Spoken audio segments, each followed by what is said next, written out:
Thank you so much for staying with us. Now, Agriculture CS Peter Munya has dismissed claims that the BBI is not popular in the Mount Kenya region, saying that they will soon begin referendum popularizing campaigns to prove their critics wrong. Now, Munya says a lot of BBI propaganda is being peddled in Mount Kenya. He further added that despite the harsh economic conditions brought about by COVID-19, the BBI referendum will be funded by the Exchequer, saying that other referendums in 2005 and 2010 were funded by the government. Now, Munya also warned leaders against disrespecting and insulting the president, noting that the levels of indiscipline by the leaders will plunge the country into anarchy. There's no campaign that has started. How can you say something is not popular even before the popularization starts?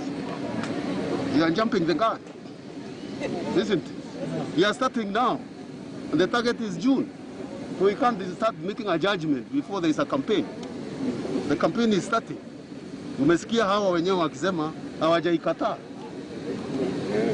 Hawa wenyewe wamesema hawajaikataa. Sasa umeuliza umesikia? Ulikuwa hapo? It's because hawajui, tumejua ile iko nyingi ni lack of information. There is an information gap. Is it a fact that BBI want to increase funding to the counties? This is a fact.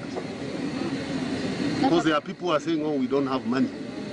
Oh, there have been challenges. Money, for sure, because of COVID, interruption of the economy, and this is a challenge everywhere. It won't be there forever. Now, Kilifi North Member of Parliament Owen Baya has accused Governors Hassan Ali Joho and Amason Kingi of frustrating efforts to form a coastal political party